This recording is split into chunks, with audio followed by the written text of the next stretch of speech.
Asanteni sana. Thank you very much. Let me take this opportunity on behalf of my wife, Pastor Dorcas, and I, and our small delegation, say how delighted we are since our arrival to this great city of Kansas and this region for the very warm welcome all the way from the airport, all the way to the residence where we are staying.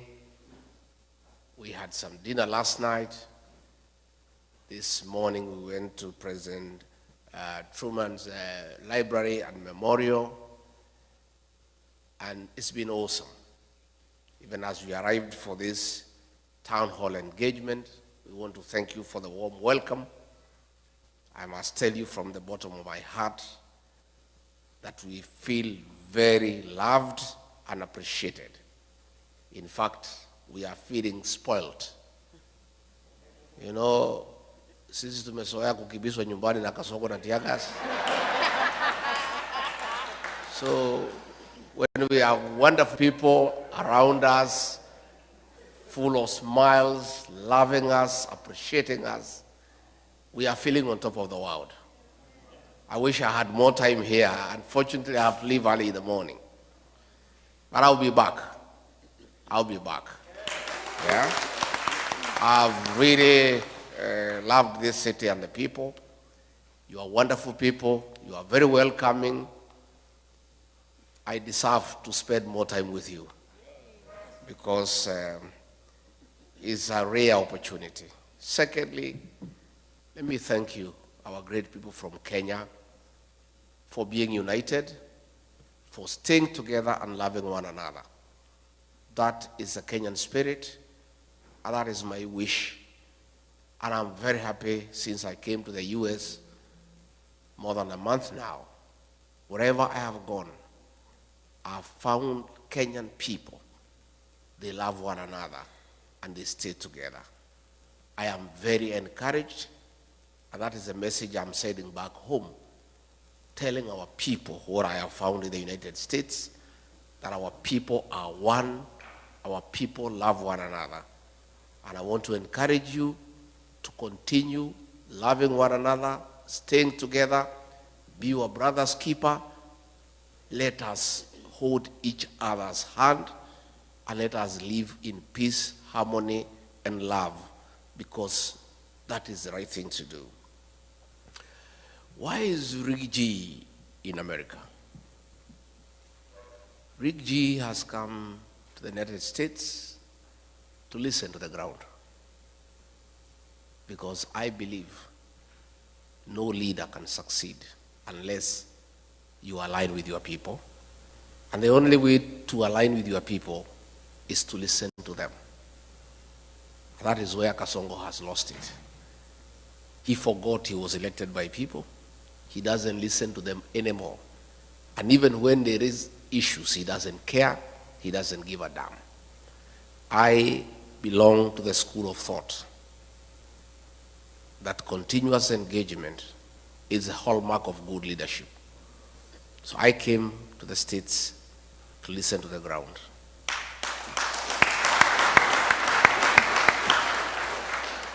Hapa Midwest munasemaje? One time. Ati munasemaje? One time. Hapa ndio munasema? Yes. Kasongo ni one time. Mumeamua? Museme na sauti kubwa asikie akiwa nyumbani. Ati munasemaje? Thank you very much. I've come because the people who live in the United States are part of Kenya.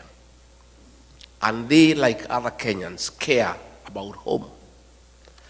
And more than anybody else, the people living here are troubled by what is happening at home.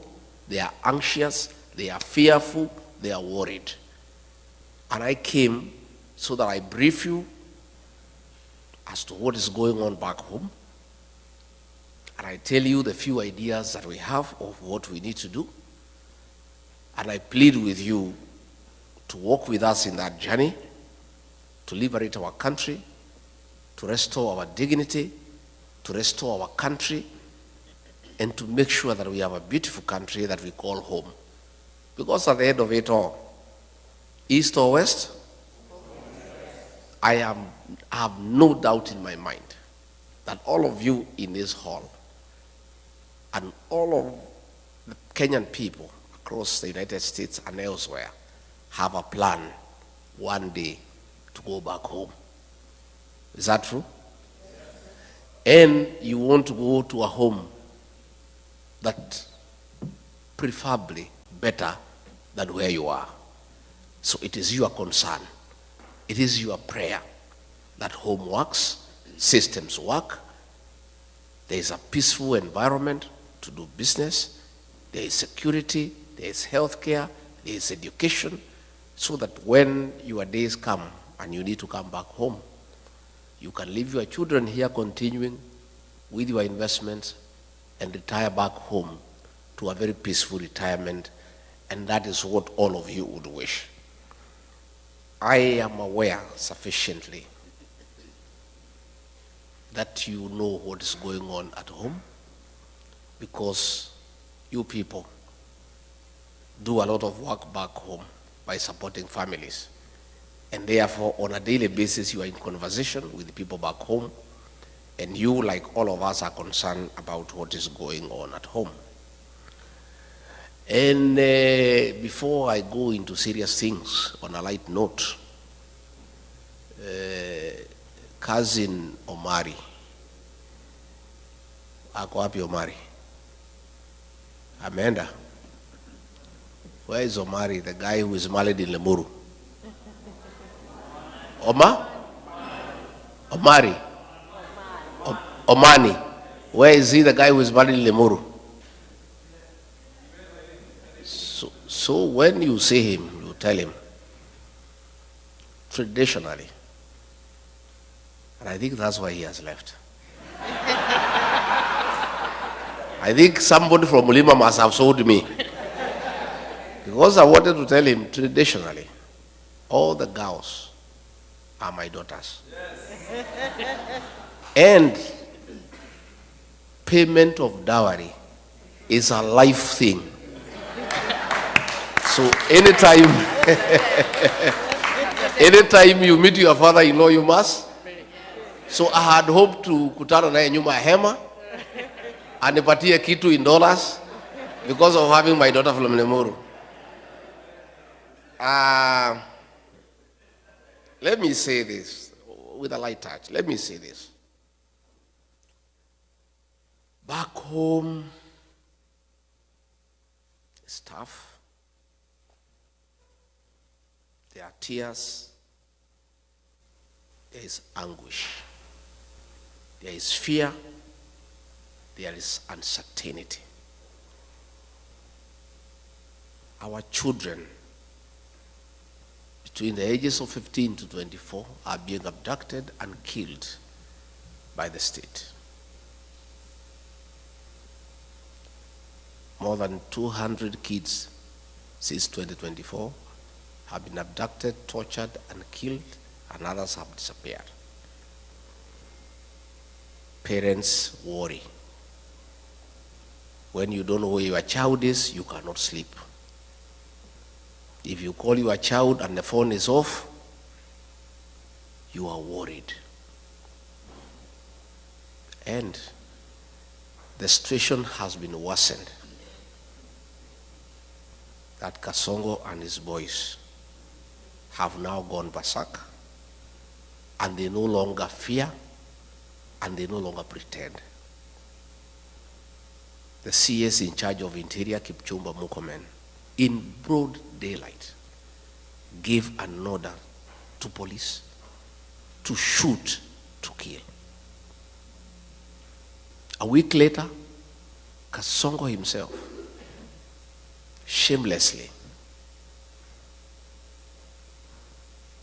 in total impunity and total disregard of the Bible teaching that thou shalt not kill, in total violation of the Kenyan Constitution, publicly announced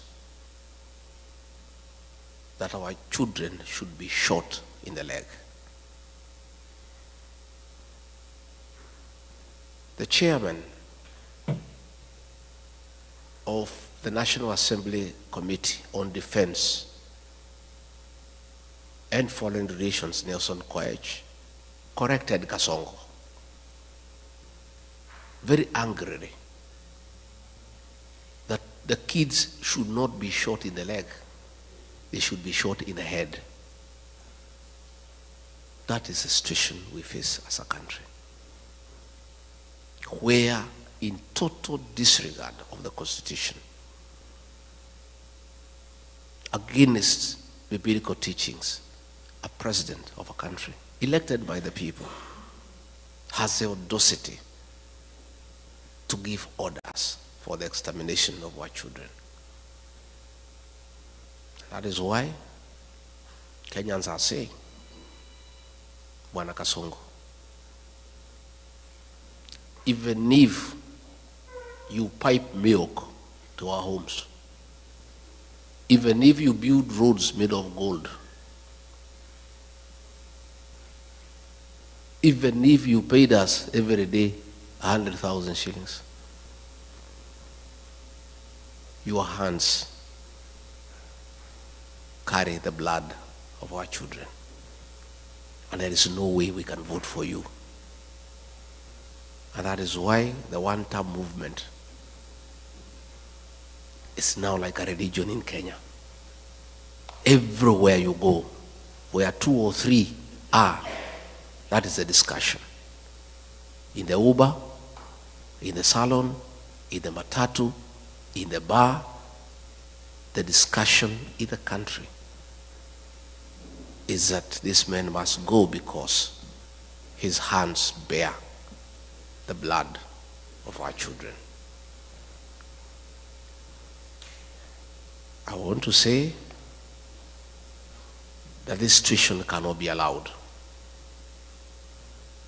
And since he is not pretending anymore about the killing of the children, he has announced it himself. The people of Kenya have no choice but to make sure they send him home and remove him from office through an election. And that is what is going on. Besides that,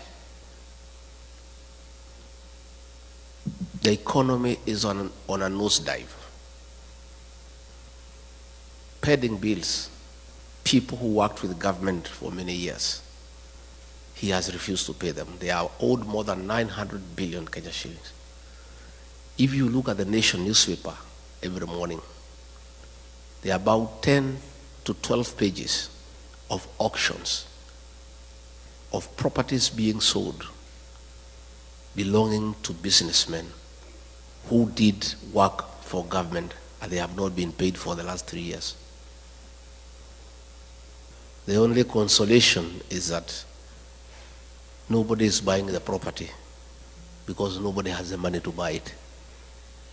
So they keep on re-advertising every week because there is nobody who has money to buy the properties.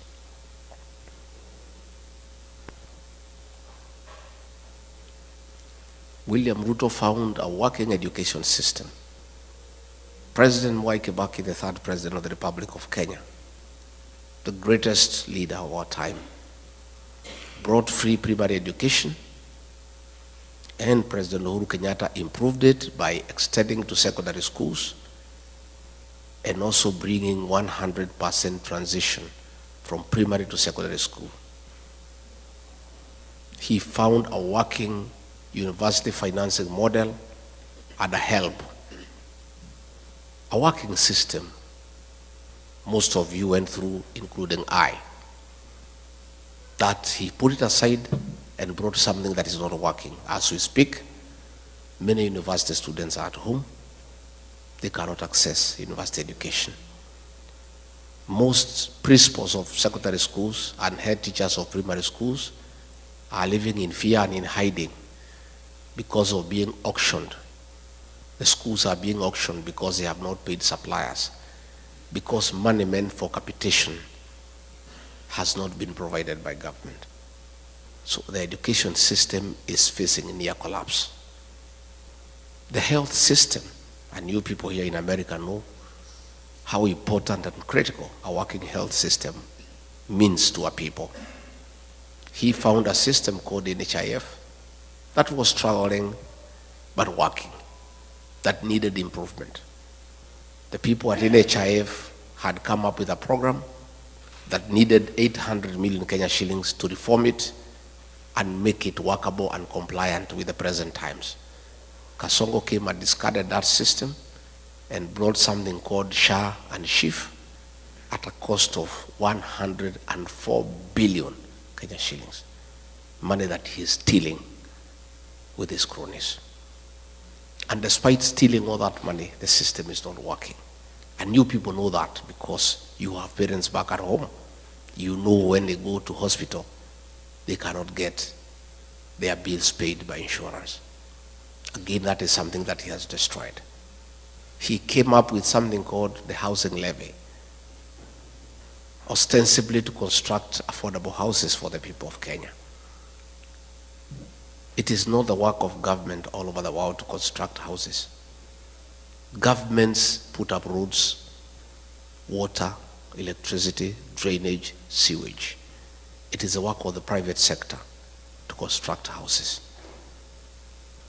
But he has put it by force because he has business interest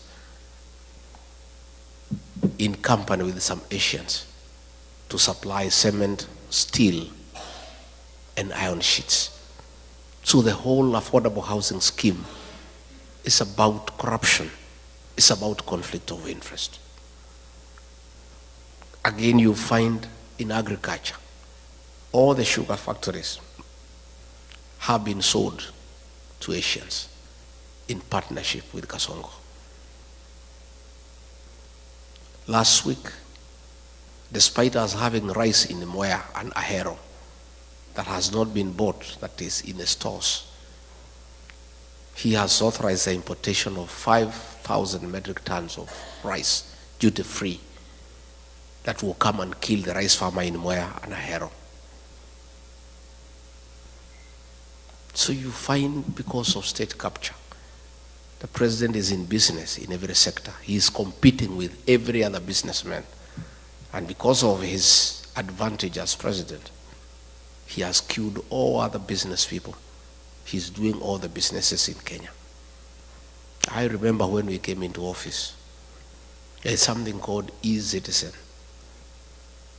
It was an app that was being operated by some private people and doing some little work for government. And when he came, he brought a lot of issues saying it is wrong for anybody in the private sector to collect money on behalf of government. And he said the Ministry of ICT must take up e-Citizen. Little did I know, he wanted the owners of e-Citizen to come into the open. So when they came, he negotiated with them, took 80% of the business and said they should continue, and ordered all government services to be onboarded through e-Citizen. Out of every 5 shillings that is paid through e-Citizen, he pockets 3. That is not enough. The Auditor General has reported more than 10 billion shillings collected through e-Citizen cannot be traced. So what is happening in Kenya is that we don't have a government. What we have is a criminal enterprise, theft of public funds, where the president has taken over all the businesses in the country. He's a chief procurement officer, he's a chief accountant, he is a supplier, he is everything. And nobody can ask a question. And that now brings me to explain to you why we fell out. I believed this man because he came with a Bible, and I'm a Christian. I'm the husband of a pastor. So when you come with a Bible and say you are saved, I believed this man. And all the things he told me and told the people of Kenya, we believed. I did not even have an MOU with him. We never wrote any agreement. I believed everything he told me. But when we arrived in government, it's a one-man show. He makes all the decisions. And all these decisions are selfish. It's about him. He's a businessman. He doesn't care for the country. And I started telling him this is wrong. Within a very short time, he captured Parliament. Parliament cannot ask a question. He captured the Senate. They cannot ask a question. He compromised all institutions of oversight. Nobody can ask a question. The only person who remained who could ask a question was Raila Odinga. And he told me, we'll look for this man. He loves money. We'll give him some money. He'll also keep quiet. And sure as December 25 is Christmas. The way, I'm telling you, just as sure as December 25 is Christmas, the way Osinde has explained, the man is eating and hence observing table manners. He cannot speak, his mouth is full. So the two are one and the same. And you know, sometimes we were debating. Okay, William Ruto is a great mistake. It's a mistake we have to live with. We made a mistake.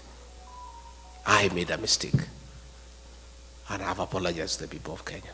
But what was the alternative? Had we elected Raila Odinga, the same thing would have happened. The two would have crossed ranks. They start eating together the way they are doing today.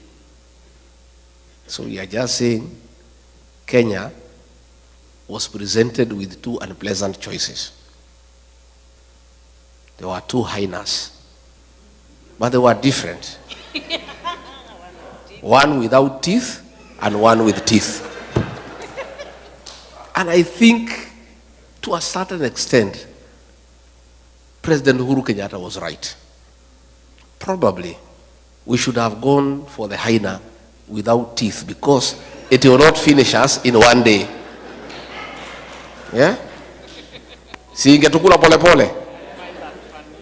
Sasa, mimi, regarding Gachagua, decided to go for the hyena with the teeth. And it started with me.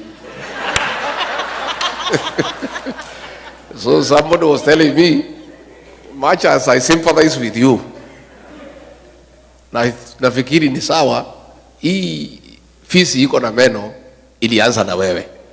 Ndio sasa ikujie si? So yesterday I heard David Morathe saying that Jubilee can support Raila Odinga if they abandon William Ruto. Raila Odinga and William Ruto are birds of the same feather. None of them is an alternative. We must get rid of the two because they are Kenya's problem. So when he bought Raila Odinga and he kept quiet, then he started stealing everything in the country. Started killing people. And I disagreed with him. And I was left as the only option now to fight for the people of Kenya from within government. Everybody else had been compromised. I was left alone. And I started fighting from within. So when he decided to kill our children, the Gen Z, I said no. And when he insisted and killed them on June 25th, 2024, I went to Mombasa and called a press conference as deputy president and told him off. And that was our parting shot. We never talked again from that day. We would only communicate in messages because I called him out publicly for killing our children. If Rigathi Gachagua was a selfish man, I would have agreed with William Ruto, like Raila. We sit and eat, then we finish the country. Today I will be a very wealthy man.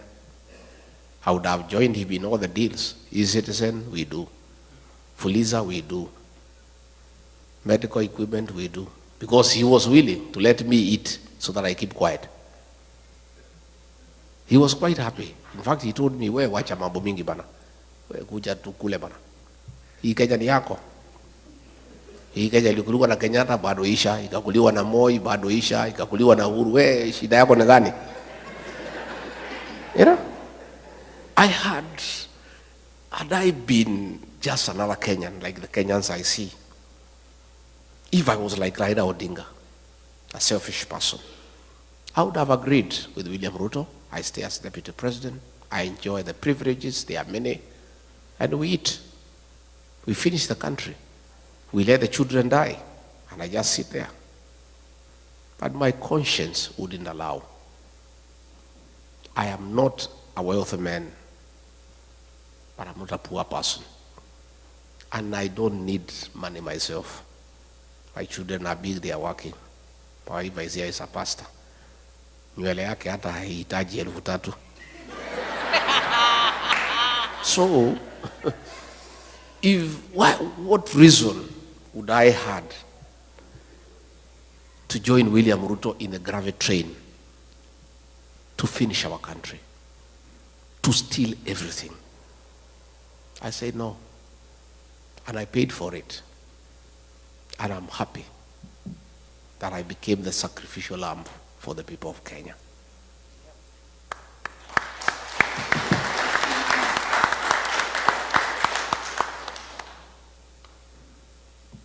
We will fix our country, and I want you to be comfortable in the knowledge that the darkest hour is just before dawn. Our dawn is coming. The mood in the country, people of Kenya have made a decision, and nothing can change that decision. In fact, it's only that it's far away. Ni mbali sana. 2 years is a long time. But we don't have a choice because we are democracy, and we don't want change through unconstitutional means. We want change through the ballot. So what we are asking is Kenyans to persevere, to be resilient, to be patient, and we'll make the change at the right time. I was worried before I came here that the level of impunity by the president is becoming dangerous because people are being killed every day. When we had Sabasaba, the government hired criminals to burn shops, to destroy property under police supervision. Policemen were shooting people without caring. Young children were killed, and the president did not care because there is nobody to ask him any question. And even when we complain, he doesn't care. I am very encouraged that through your efforts, the day before yesterday, the chairman of the Senate Foreign Relations Committee, Senator James Rich, tabled a bill in the House calling for a review of the status of Kenya as a non-NATO ally for several reasons. Among them, that William Ruto is working with the terrorist groups, most notably RSF of Sudan, where he is in gold business with Hemeti, and where Kenya supplies arms to go and kill children and women in Sudan. The Americans have complained that he has also been doing business with Al-Shabaab. The Americans have called for investigations on abductions, extrajudicial killings, use of police to attack civilians, and other violation of human rights. And within 90 days, an investigation will begin, and a report to be made within 180 days. And there is real panic in Nairobi. I saw William Ruto today fumbling with words, trying to explain himself. but trying to digress from the real issues. He was saying that the Americans have a problem with him because he's having a relationship with China. And he is having a relationship with China because it's good for the country. But he's running away from the real issues. And because he follows me wherever I am, it is good for me to tell him why the Americans have a problem. Not just the Americans, the people of Kenya. The Americans have just heard the cry of the Kenyan people, and they are raising issues. William Ruto, aka Kasongo, please, the Americans want to have an investigation to unearth your business dealings with Hemeti of RSF in Sudan, where you are doing gold business, and in reciprocity, supplying arms to the terrorist group to kill women and children in Sudan. You cannot run away with it because we have the evidence. I was your deputy when those meetings took place. I have all the details. And we are giving those details to the Americans. And we are right here in America.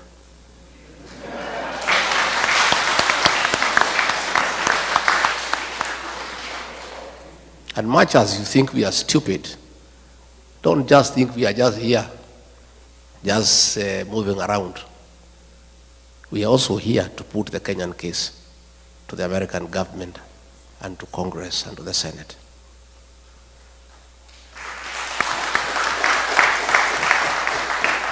William Ruto, you need to know, the Americans want to know why you are working with Al-Shabaab.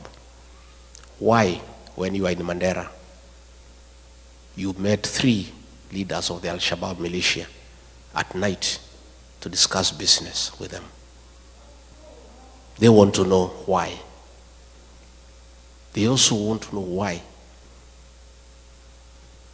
you have removed the requirement for vetting of non-Kenyans before they are given IDs. The Americans are concerned that suspected terrorists will be registered as Kenyans and they will find their way to America and the rest of the world and create terror in the world. Your decision to suspend vetting of foreigners before they are given registration in Kenya is a threat to world security. And not just the Americans are concerned, Kenyans are concerned too.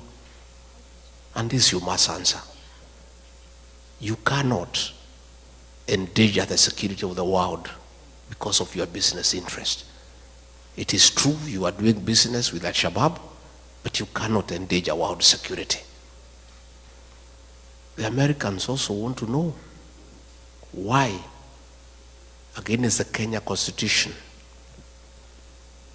you have become the worst violator of human rights in Kenya. Why are you abducting young children? Why are you killing young children? Why did you abduct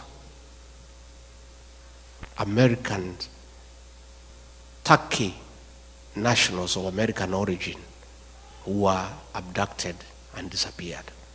These are things that are in the radar of the American security system. You can play around with people in Kenya, but you cannot play with the American government. They have you on the radar. And the evidence is everywhere. And you cannot run away from it. So please, don't hide behind China.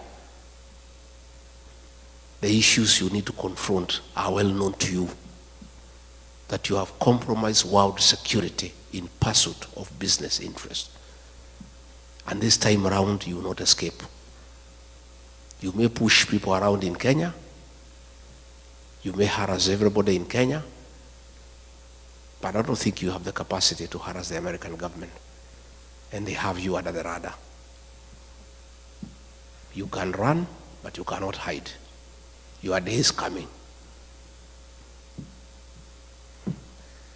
I want to say that the evidence is there.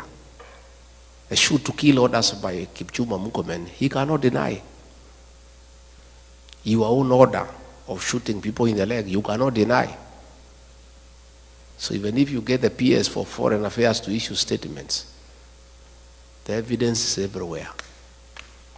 And you must be held to account. In fact, the other day when I was here, I was with some senior American leaders last Sunday.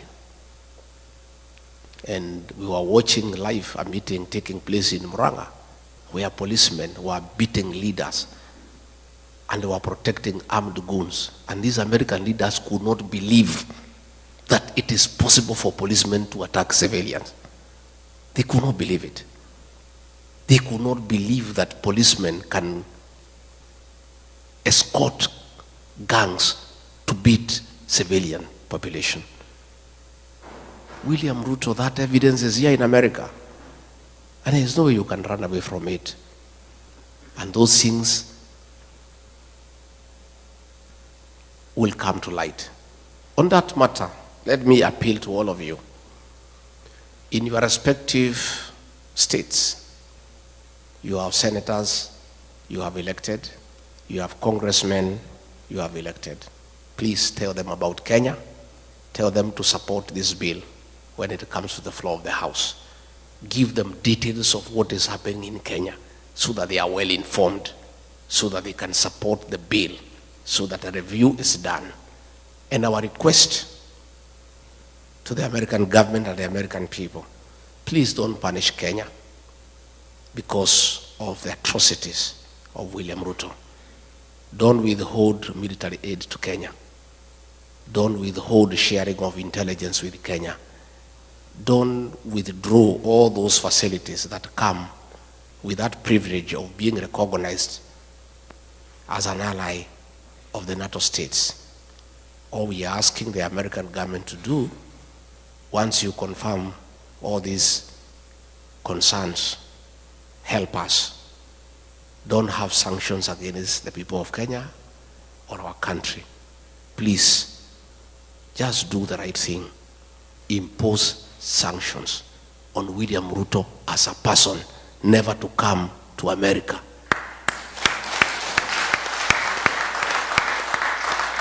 And I think if he does that, that is our problem. Kenya should not suffer because of one person. Let's deal with the person. And I think if the government here can impose sanctions against him, that he cannot come to America and he cannot go to other states that work with America, our problems will be sorted instead of punishing the country because of the actions of one person. Diaspora people,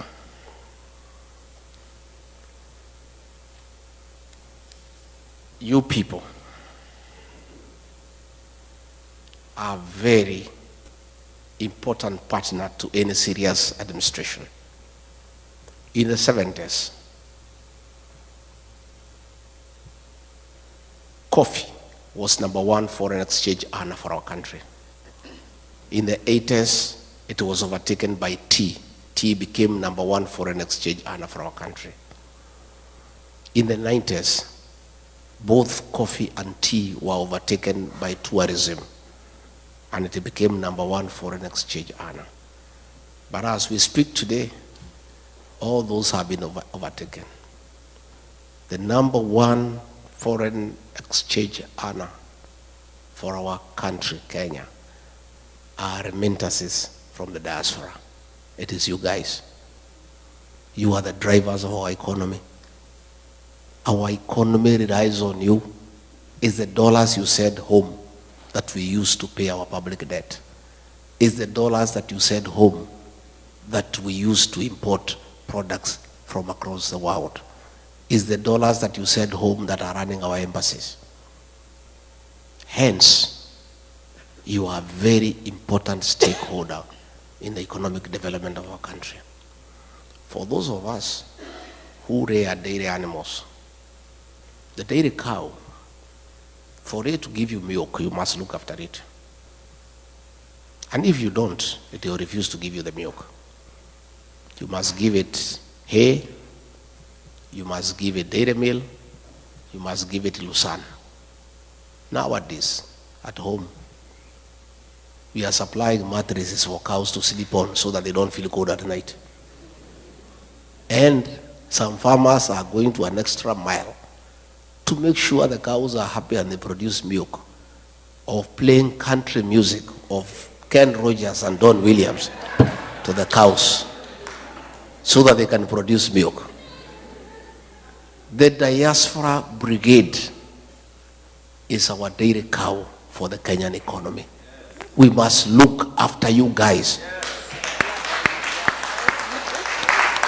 And there is no way you guys are going to send your own money home for Kasongo to steal it. You will not agree. So we must correct the situation. You guys want nothing to do with corruption. I have talked to many of you since I came, and all of you have allergy to corruption. Isn't it? In fact, everybody I've had a chance to speak, they are telling me when they come to the airport how they are treated. When they go to Nyayo House, the way they are treated. And you guys cannot stomach it. We must deal with corruption in Kenya. Decisively.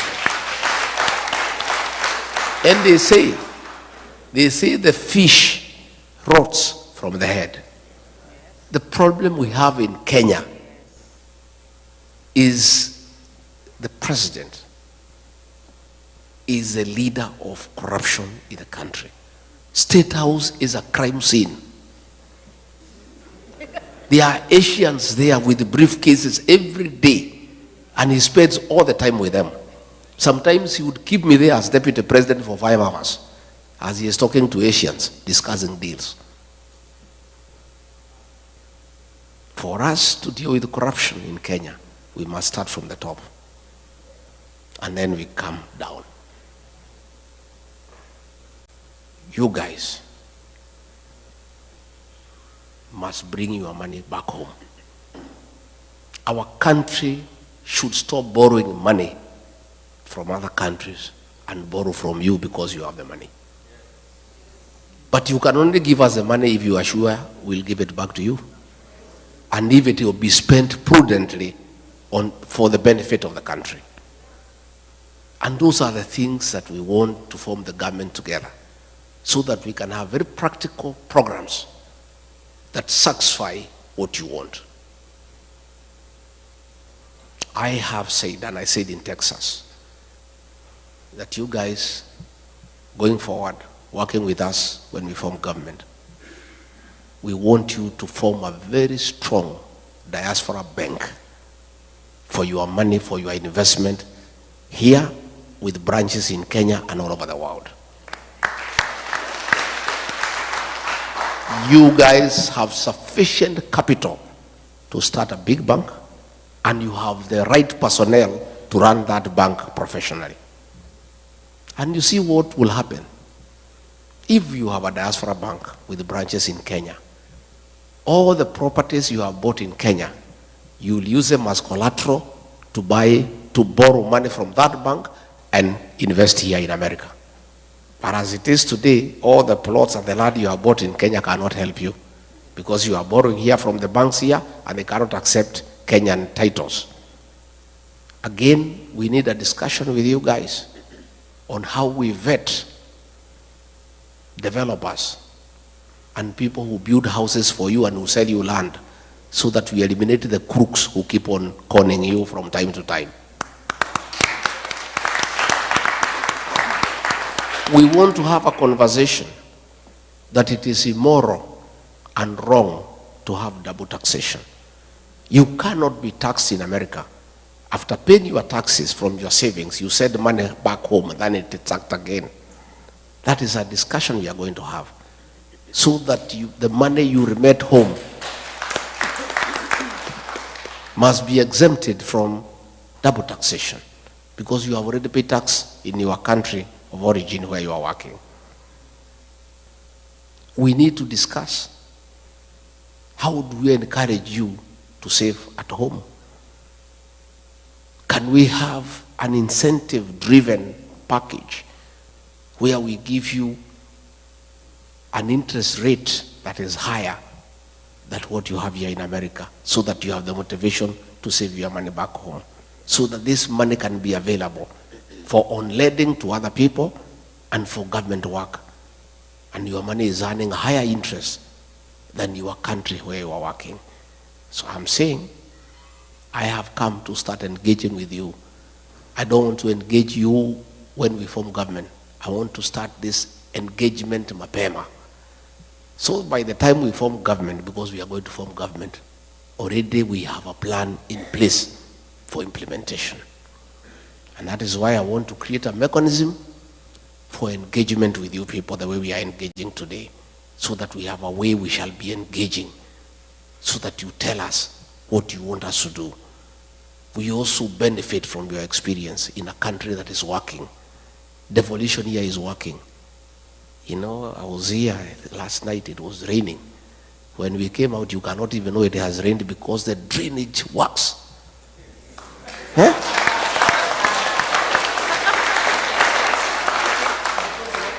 Kwetu ikinyesha hata hutaki kwenda nyumbani, because you are sure you need a mkokoteni to take you to your car.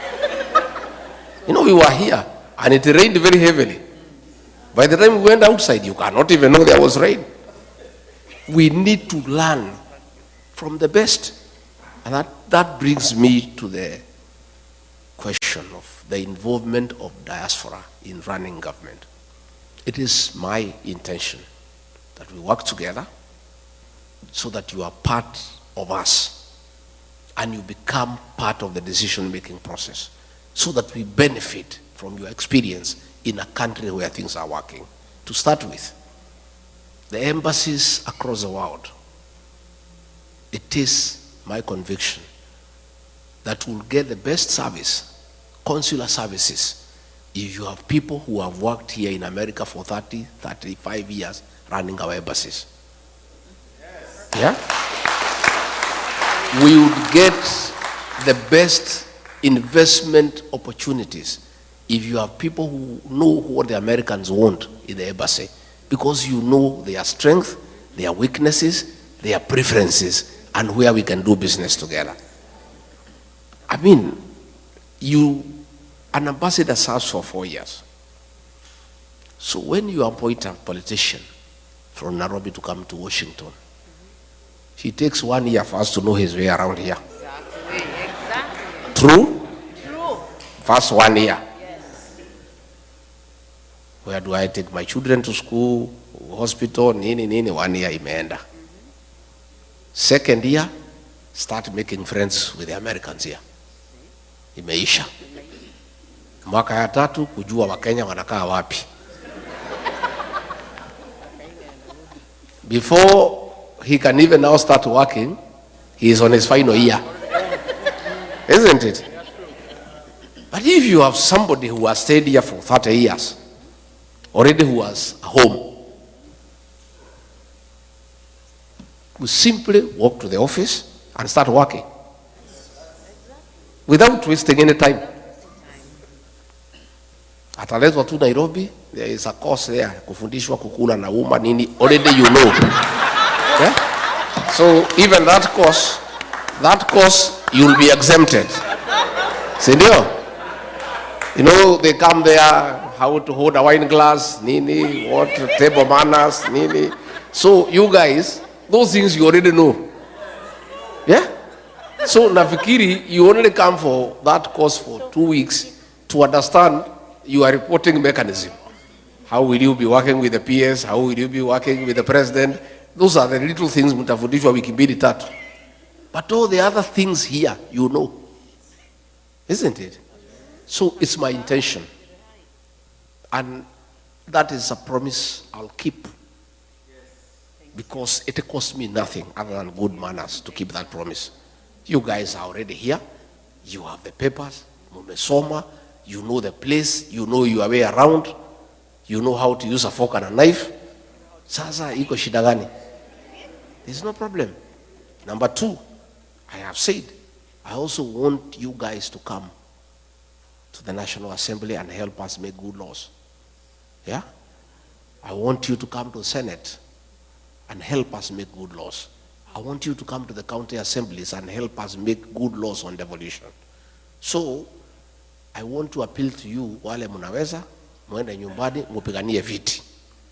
Lakini on top of that, we shall nominate one person from diaspora to go to the Senate, another one to go to the National Assembly. Yeah? And in the counties we are strong. At least every county assembly we have one person from diaspora to come and help us to make good laws for devolution. Because devolution is working out here. And we want to borrow from people who know. Again, we'll also want you to come and serve in the national government. Let us have 1 or 2 PSs, wako pale. Let us have a cabinet secretary, ako pale.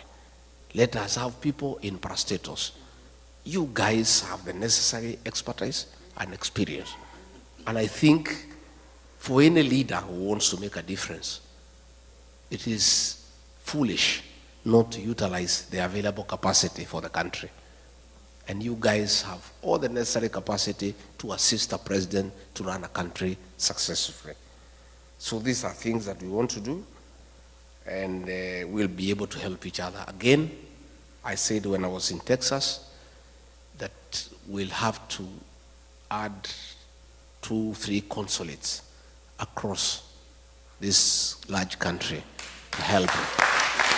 I think asking everybody to go to Washington or Los Angeles is a bit too hectic.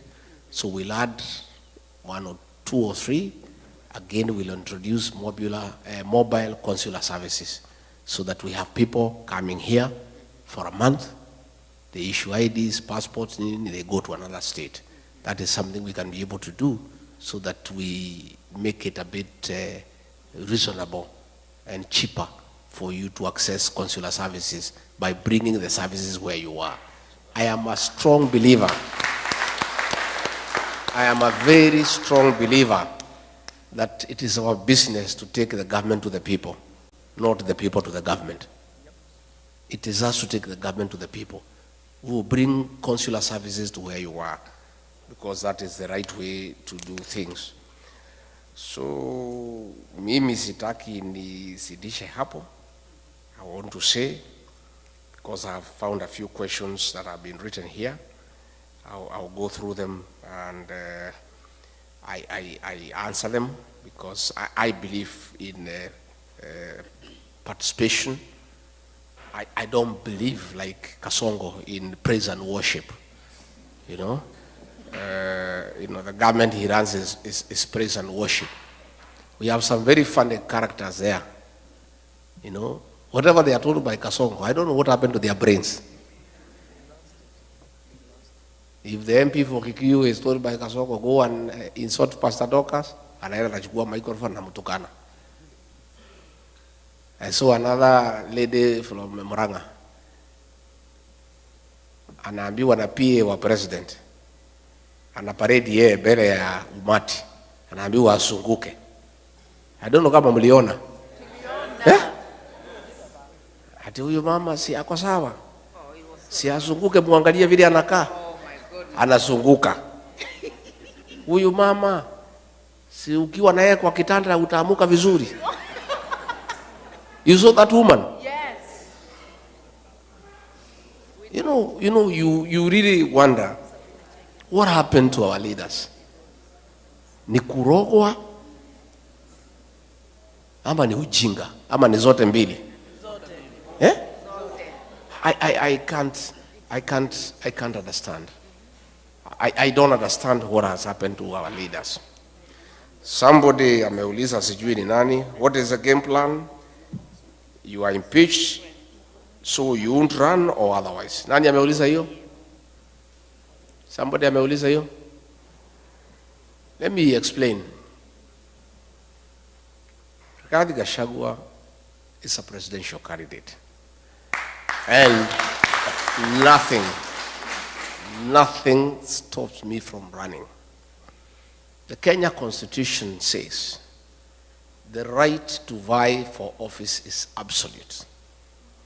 And you can only be stopped from running if you have been convicted. And even if you have been convicted,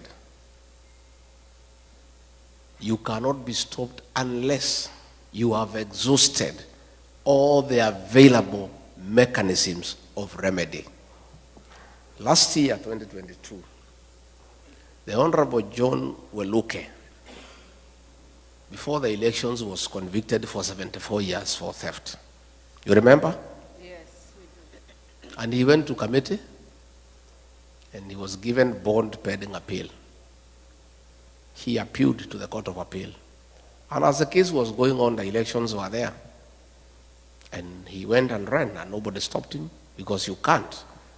And he won. Later on, the appeal went through, the conviction was quashed. Had he been denied a chance to run because of the conviction by the High Court, and then let alone he is let to go, his rights would have been violated. I underwent a very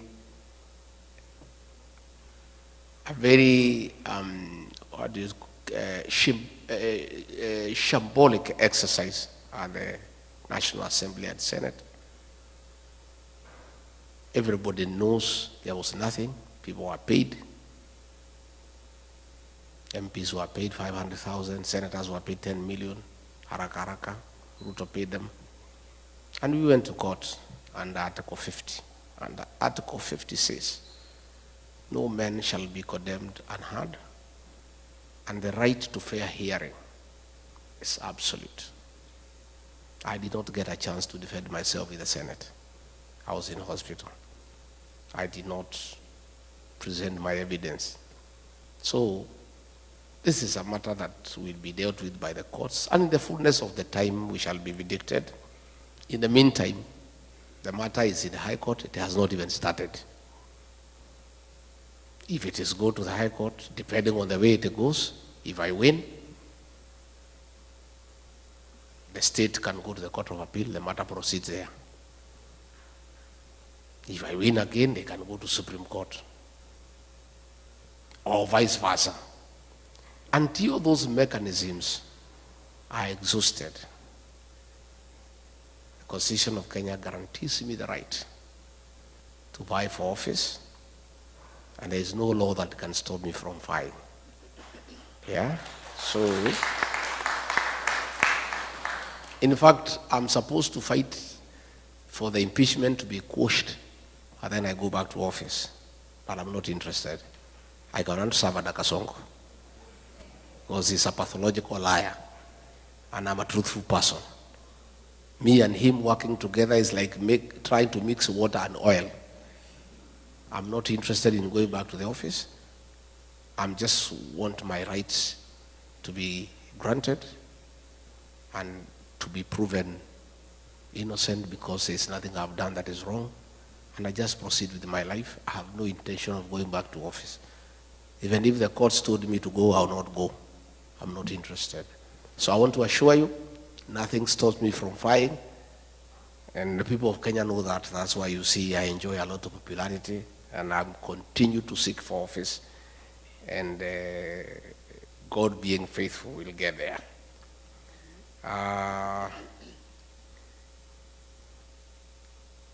Now that you are teaming together, do you have a very strong candidate to face Ruto? Because we can't stand another 5 years of Ruto regime. Jackson. The second statement is true. We cannot stand another term of Ruto. Because if he is telling policemen to shoot people, and he still wants our vote, what if we elect him and he doesn't need the vote? He'll shoot us himself. True or false? Yeah? Do we have a strong candidate to face William Ruto? What a question. Si niko hapa Jackson? Yeah, niko. We are there. Don't worry. We have a big team, and we have agreed between me, Stephen Kalonzo Musyoka, Dr. Fred Matiang'i, Eugene Wamalwa, George Natebea, and Mother Karua. And anybody else who wants to join us, Ata or Mtata, whoever. Hatujafunga na hatuwezi funga. Kila mtu atafute kura zake. Tutakuja kuketi hapo nyuma. Tutoe mtu mo? One person. And me, I have committed publicly, and I want to repeat, that if that formula does not favor me, it favors Kalonzo, or Matiang'i, or Eugene, or Mother, or Natebea, or whoever, I, regarding Gachagua, and my supporters will support that person unconditionally.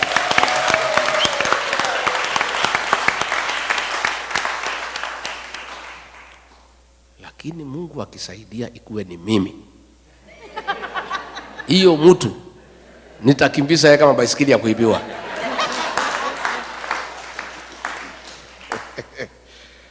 So, plan for the upcoming generation and Gen Zs in matters concerning unemployment is true. We've got a plan. William Ruto says we have no plan. We have a plan. It's only we don't want to bother with him. Because why does he want to know our plan? Our plan first is to remove him. You know? And you guys will play a role. The way to create employment for our country is to create manufacturing as a pillar of economic intervention so that we can create jobs and widen the tax bracket. And one of the ways to do that is to give incentives to direct foreign investors and even you guys. We can say, for example, anybody who starts a factory in Kenya, or a cottage industry for that matter, we can give you 5-year grace period not to pay any tax so that we give you an incentive to come and start a factory home and create employment. And then we can collect money in the pay-as-you-earn from the employers. So we have got a good plan that we must encourage people to come and start factories, to start cottage industries. Again, we want to do a lot of expansion in agribusiness in northeastern Kenya, in northern Kenya, by having water for irrigation so that those farms become arable and they'll create a lot of employment. Again, we have a team of people now who are working on our manifesto, and in the fullness of time, you will be able to see what is that we have to offer. Banking for diaspora, I've already said. Health, food where using GMO, yeah. That thing was brought by William Ruto, and it's something that we are opposed to at home. We have our farms that we can do organic farming. We don't need GMO in Kenya. It's unnecessary, you know. And these are things that were done hurriedly without proper research, without looking what are the health implication and what is it for our country. Because we can produce enough food for our own consumption and surplus for export. We don't need to import GMO from America or from anywhere else. We'll do our own organic farming in Kenya. If elected, how do you deal with corruption? Paul Bogwa, I have said, we have to start from the top. And I think I have demonstrated to the people of Kenya that I'm not corrupt, and I cannot bed to corruption because I had the opportunity to do so. I was already on the eating table with William Ruto. He invited me, we eat together. I declined, and I lost a job for refusing to eat. So I don't think I can change. When I become president, I go back to the same table to start eating what I rejected. I think we want to live like America here. Live on your sweat. Just work hard earn an honest pay and live well and honorably and fulfilling life. There is somebody here who wrote, I don't understand what he meant. Dicho, you said, if yes, how often do you check on each other? If no, since when did he become your enemy? John Dicho. What do you mean by that?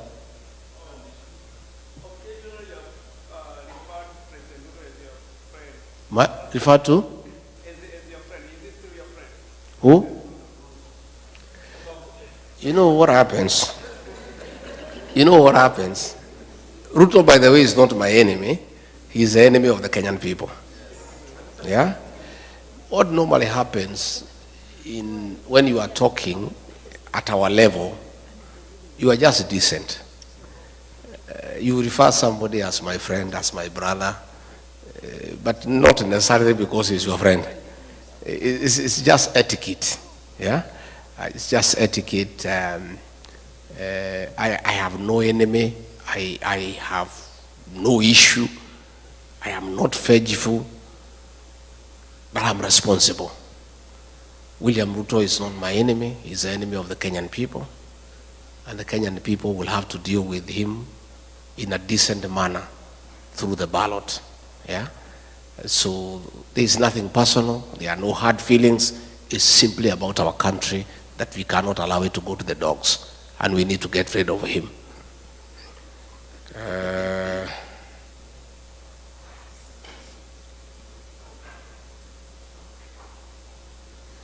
Why do we keep sending money so easily and yet we can't vote from the comfort of our beds using our gadgets? How come you keep on saying you understand the ground and yet when we want to run for a political position from here, it is a problem?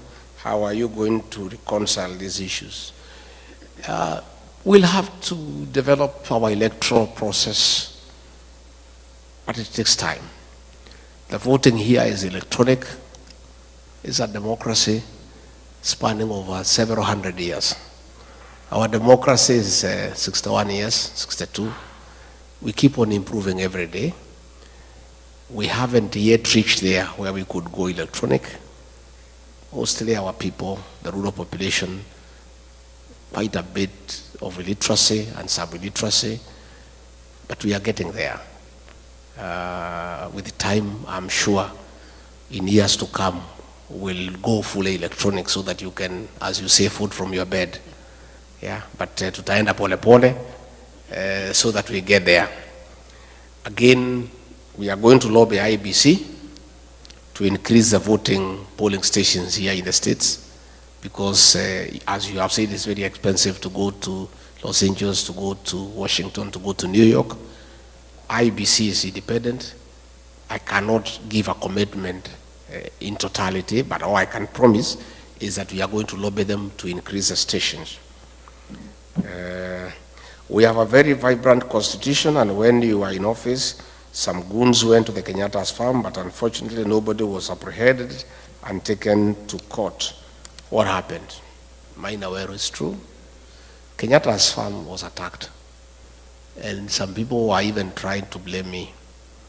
And I just kept quiet because Uhuru Kenyatta knows he was president of the Republic of Kenya.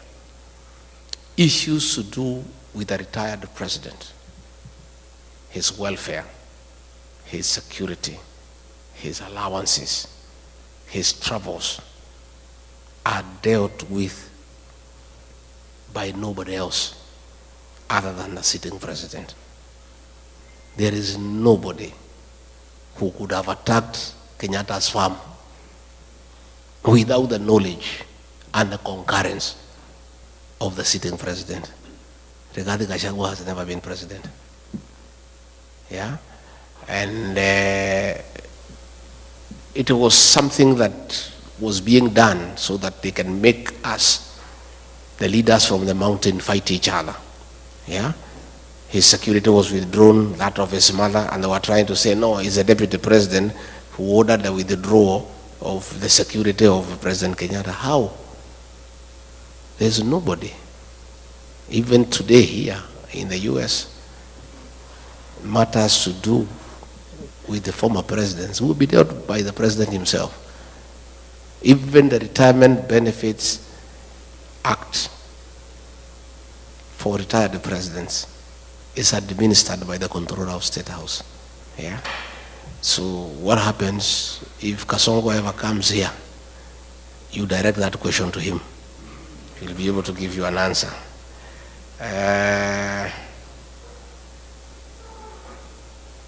James Waite, how will the new Kenyan administration address historical injustices so that the country can move forward? It's true. I said yesterday in an interview that was done by Jerry that we already have a commission on restorative justice.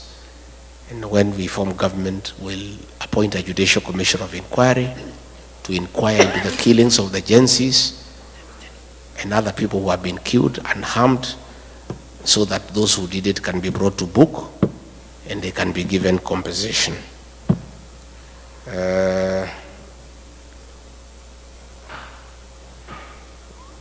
Peter Mongai, which formula will you use to select your flag bearer, considering the flag bearer must be acceptable?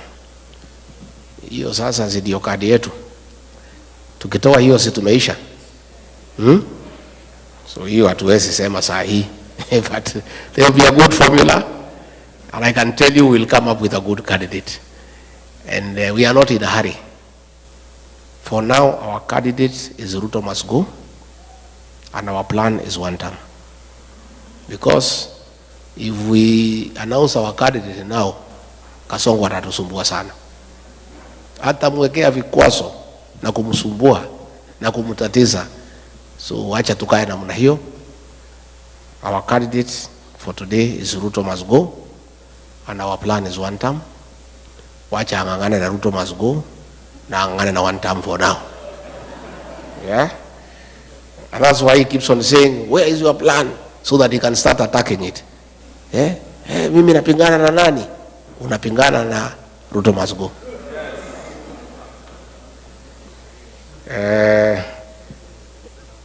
There is so much looting of e-citizens. That one I've already answered. I've told you, you are asking what will happen about recovering money that has been stolen. This money will be recovered, I can tell you. You have seen a listing that happened in 2003. The High Court has ordered that those people must be tried. So I want to put on notice those who are still stealing public funds, including what is being used by Soprano to bribe people, will have to be paid. Yeah, and this money will be recovered. What are you doing to mobilize voters to register for elections, especially the youth and the people who are here to register to vote? We just continue public education, advocacy, and appealing to them, and I want you to help me. Call home, find out whether your young brothers and sisters have registered, and urge them. We continue to do that, and asking our parents that if they don't register, that is a vote for Kasongo. So that we continue doing. What is a solution to be executed immediately after the government is removed from power, so as to save unemployment situation in the first year? Employment imesema tayari. What is your vision to achieve more equitable distribution of resources and positions and overall more fair society? You know, resources must follow people. I believe in a very fair formula to distribute resources, with population being a very important factor, followed by poverty index, so that we have fairness and equity. So once we follow the principle of population as a basis for resource distribution, you get a lot of fairness. But we also take into consideration areas that have been marginalized and with a very high poverty index, so that they get some rebate, so that they are also not left behind. What are you guys doing to Gen Zs into believing there is a plan beyond one term? Francis Chege, we continue to engage the Gen Zs. This morning, I talked to about 100 Gen Zs on phone, and the Gen Zs are aligned. that we don't just want them to vote for us and we do things for them. We want them to be part of the decision-making process by coming to the table so that we get solutions together. And I can tell you, they are believing us because, like when I fought for them, when Ruto was killing them, they believed me. Anytime I talk to them, they listen to me because I've already demonstrated my respect for them and concern for them. Now the IBC commissioners have been put in place. How do you ensure elections not a repeat of 2022? That is Lucy. It's true. We continue to engage and we'll create enough mechanism to make sure that we have quality agents. The veracity of an election is determined by the quality of agents in every polling station. It's very difficult to interfere with an election because when votes are cast and counted in the polling station results are final. That is where you must have good agents to make sure that all the activities around the polling station are above board.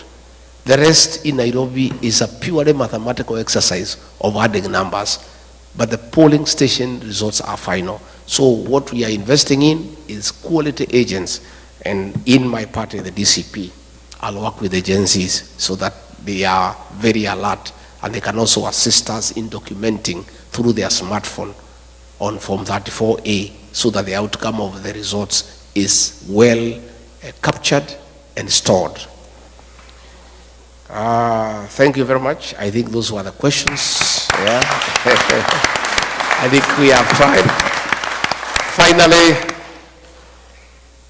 we belong to the Citizens for Democracy, DCP, Democracy for the Citizens Party, DCP, and I invite you to become active members and support that party as your party by preaching its ideology and availing resources to support your party. You know, I saw some fellows back home saying, oh, huyu mtu ameenda huko kutafuta dollars. Sasa hii chama yenu, mimi sina pesa ya kuiba kama Kasongo to run our party. Even here in America, you know, all parties here, even the presidential election is supported by the members, isn't it? So we are also asking you to support that party because we want a party that is homegrown with support from its members so that when we get into government, there are no businessmen who are coming to demand tenders to pay themselves for what they contributed. So please support the party. It's a good party. It's a national party. And it's not a mountain party. The deputy party leader is Cleo Malala from Kakamega. The secretary general is Hezron Obanga from Kisii. The national chairperson is Paria from Kajiado. The deputy chairperson is Owino from Kisumu. The treasurer is Mwekali from Machakos. Deputy secretary general is Ole Kamwaro from Narok. And like that. Again, out of 34 members of the national executive, 9 agencies. So we are well represented. It's a national party, and I want to request you to be very active here in Midwest. This is your party. We'll form the government together, and we are serious partners.